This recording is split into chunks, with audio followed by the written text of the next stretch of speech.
computer is picking up a strange signal. Here, sir, you better take a look at it. Hi, and welcome to Sci-Fi Snacks. I'm Liz J. Bradley, a science fiction author and poet who adores short fiction and snacks. Each episode of Sci-Fi Snacks is a short and sweet, or salty, discussion of what I loved, what I learned, and what I snacked on while reading new-to-me short science fiction. As always, links to the short stories are in the show notes, so if you haven't read this week's story, head on over, pick up your favorite snack, and then join me as we discuss this week's story.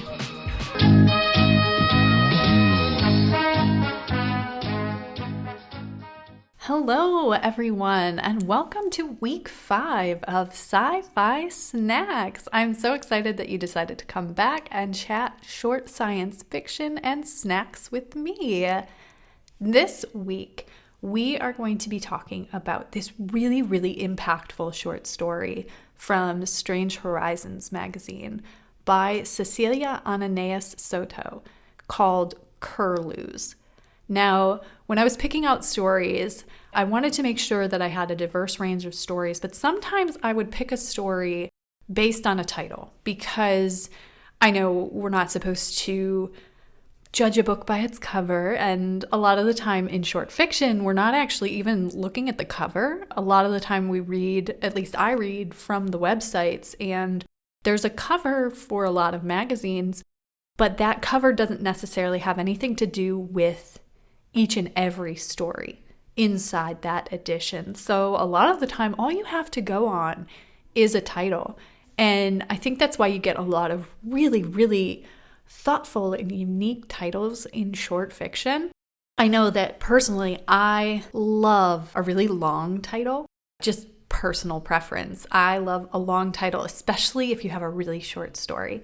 Now, this one is a one-word title, and what stood out to me is I had no idea what it meant. I read it, I said, Curlews, what is that? And so immediately I was intrigued. And so I picked the story and I looked, it fit all the other requirements.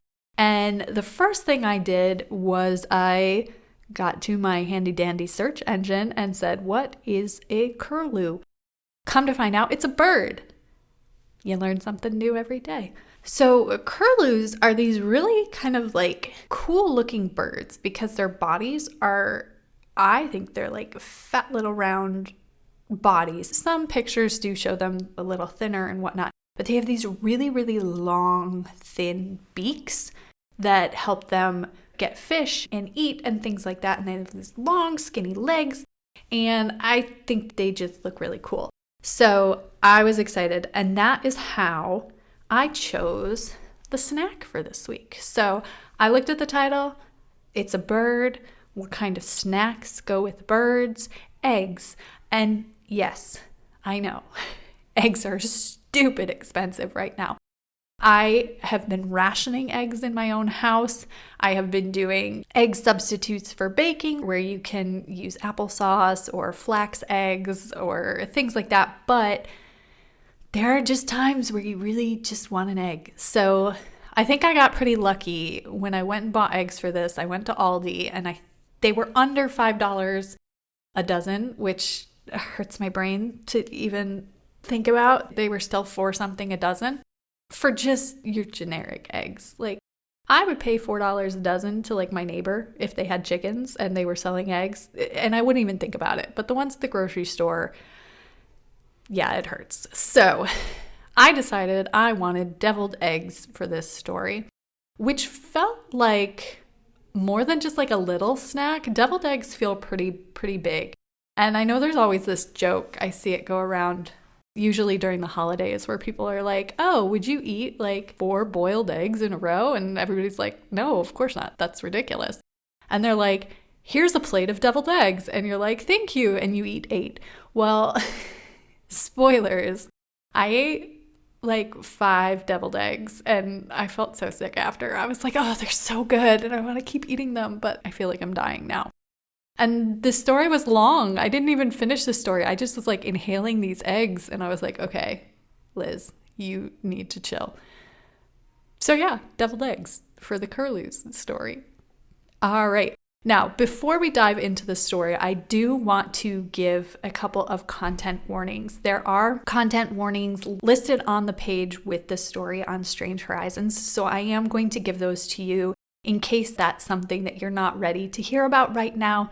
This probably isn't a podcast to play with children listening. I know I listen all the time when I'm like doing housework or in the car with the kids. This is probably not the story for that. We're not going to get into anything explicitly, but I do want to give you these content warnings just so that you can make the right decision for you. So the content warnings for Curlews include abortion, miscarriage, disregard for personal autonomy, blood, racism, sexual assault, slurs, and violence. So go ahead. If you need to stop the podcast now, that's totally okay. You can come back to it when you are feeling like you're in a place where you can handle a story with that kind of content, or you can just skip this episode entirely and head on to next week's or listen to one from our back catalog. Take care of yourselves. All right, now to talk about the story. So the short blurb or short summary of this story is, I would say, Black Mirror vibes. This is a blend of three women's stories in the same sort of futuristic city in Chile, in a timeline where an app tracks and controls women's fertility and their information in order to combat a birth rate crisis. We see how each of their stories interact and change each other's lives. This story was written by Cecilia Ananias Soto, who is a journalist, writer, popular educator, and researcher at an NGO, where she has specialized in technology and gender. In her free time, she rides her bicycle, takes care of her cat, and records TikToks. And I will link her contact information in the show notes below. When I started reading this story, I went in blind. I didn't know anything about the story. I just had the title. And that's how I like to read a lot, not just short fiction, but novels as well. I am somebody who will pick something based off of a title or a cover or a vibe or a recommendation, and I don't read the blurb. I know that's weird for a lot of people, or I'll read the blurb, decide to buy the book, and then by the time I get around to reading the book, it's been so long that I don't remember what the blurb said. And I just want to dive in anyway, because I really love to experience a book or a story as it unfolds. And I think sometimes that these blurbs or these summaries are marketing copy. Their whole goal is to get you to buy it.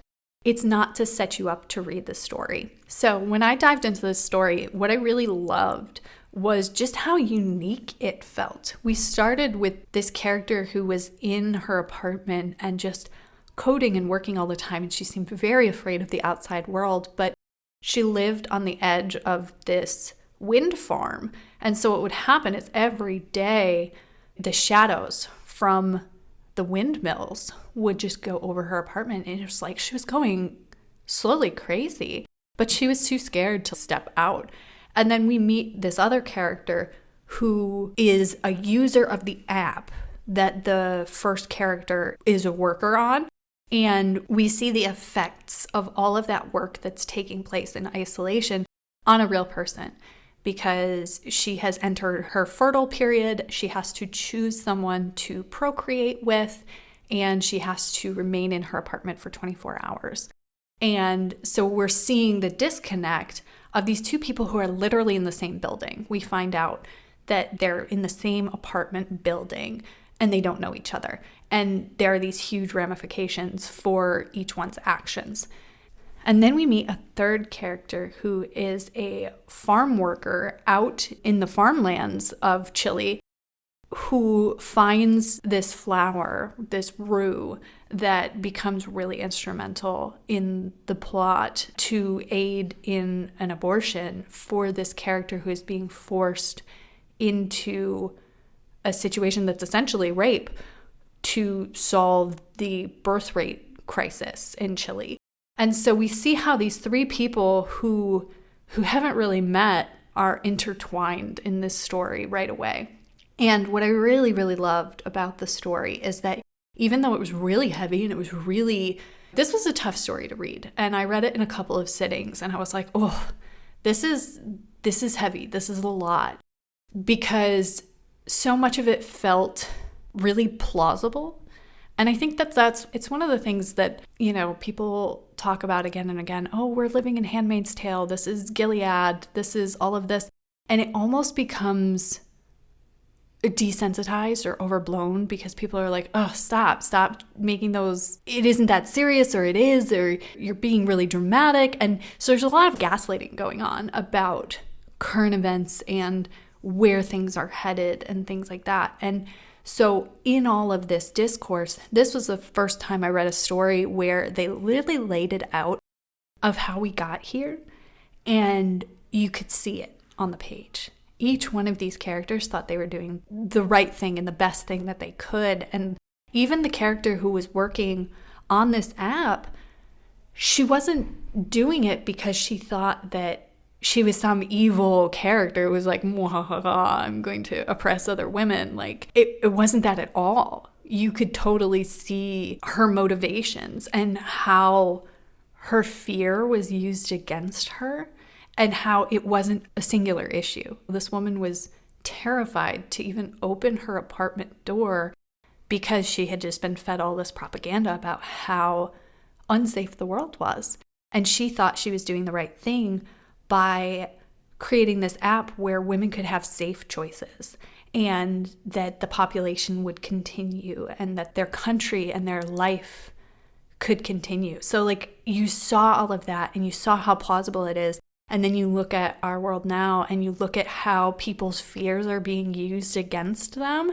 And that was the part that was really tough to kind of sit with, is that the worst kind of villains are the ones that are relatable and motivated, and that you can understand why they make all the decisions that they make.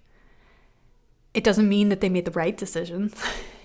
And by the end of this, she makes the right decision. She steps out of her fear, but she's terrified the whole time. But she comes to the aid of the girl across the hall that she never knew, when there's this huge altercation where an undercover cop comes and attacks her, and she attacks back because they found her stash of the plants that she was using to induce miscarriage for herself and for others. And the cop attacked her, and they end up killing the cop. And you realize that the power here is in community and in reaching out to each other and being stronger than your fears, because that's what was holding them all back. All of this lack of connection, even though we're in such a connected world with these apps and the internet and all of that, we're still so disconnected. But when we come together, that's where the power is. And so building your community, opening your door and knowing who your neighbor is what's going to solve things. And so I thought that was really, really beautiful. And I just loved that they had honest motivations, and that the author wasn't afraid to go there. This is tough stuff to write about, but everybody felt motivated. They felt true. And that really took me on an emotional journey, which I really, really loved. And I think what I learned from this story was just how to create these really, really complex characters in a short space. And I think that that's connected to those honest motivations. It's really tempting, especially in a short story, to just have like good and evil and focus on the shorthand for it. Like, okay, we're going to have a guy in a castle with a big dark velvet cape and bats flying around. That is shorthand for he's evil. And that's easy, and that saves words. But it's not as good of a story, right? So it's so much better if you have this kind of not even morally gray character, because that's something different. I think it's the fully complex, motivated, layered characters of nobody is perfectly right and nobody is perfectly wrong. And you can still make your point, and you can still see the complexity of the world, because the reality is the world is not made up of good people and evil people. Everybody thinks they're the hero in their story. And the more that we can connect with people and disregard purity tests where this girl could have said, oh, you work on the app and that makes you evil and I can't work with you. I can't do anything, and completely shut her out. And her outcome would have been completely different if she couldn't accept that this other person, this other character could grow and could learn from her mistakes and see a different perspective. So I think that is something that I want to take into my own writing, is looking at every character and not going, okay, this is the bad guy. I love the distinction of your antagonist is not necessarily evil. They just have goals that are in opposition to your protagonist. And I think that's what this was. This was very clearly, you had one character who's an antagonist who's not necessarily a bad person. It's just their goals of safety for themselves and for everyone else were in opposition to this other character's goal of freedom and choice. They were in opposition to each other until they came together and could overcome that by the end. So I think that's something I'm going to bring into my own character building, is looking at how I can create motivated antagonists who aren't just evil. So yeah, I'm definitely going to look at my own stuff like that. And one of the other things that I thought was really unique about this one, and I want to take from it and I want to learn from it, is how you can connect and weave a theme that feels so disconnected at first that adds so many layers. And this comes back to the title, The Curlews. It was almost like poetry to me, where in a poem, a lot of the times the poet is talking about a bird. We'll just stay on that topic. So the poet's talking about a bird, but they're not really talking about birds. They're talking about grief or freedom or whatever. And so in this story, it felt like birds equaled freedom. And we had this character who's going through these awful, unspeakable things, wearing these kind of tech glasses where she could dissociate from the whole situation, and she would watch her bird documentary. So we weaved that through, and then by the end, we had this image of the bird coming back and the freedom. And I thought that that was just really poetic and beautiful, and I would love to play with that. I write poetry and I write speculative fiction, but I've never really combined the two in that way. I think that I will try to take elements of science fiction and put them into my poems, but I don't think that I've tried to ever really take like elements of poetry like that, where it's theme in an image or theme in something that felt otherwise disconnected. I don't think I've really gotten to that level in my own writing, and I would really love to do some brainstorming and think, what are the themes of what I'm writing now, and how can I show that in a symbolic way that's going to add those layers and that artistic feel. So this is a story that you could take the curlews out of it. You could take the birds out of it. She could have been watching anything on those glasses, but having it be the birds and the freedom and the symbolism there made it so much better. That's what I feel like, and this is total speculation, but I feel like that's the kind of thing that gets you out of the slush pile when you're submitting these short stories. Like, you can write a really solid, really good story, but it's just kind of one level. And then a story like this comes along and we've got this beautiful poetic theming throughout, and you're like, this is what rises above.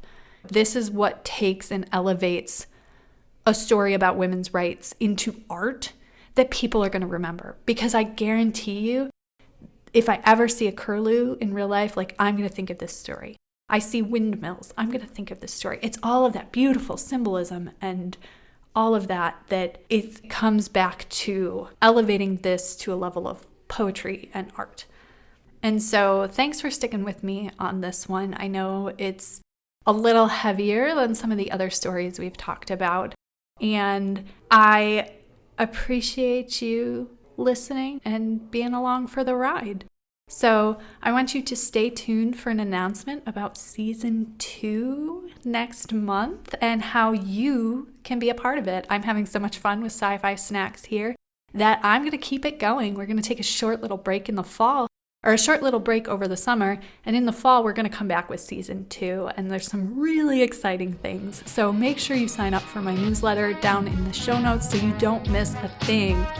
Thanks so much for being a part of the Sci-Fi Snacks community, and remember to reach out and connect with your local community today.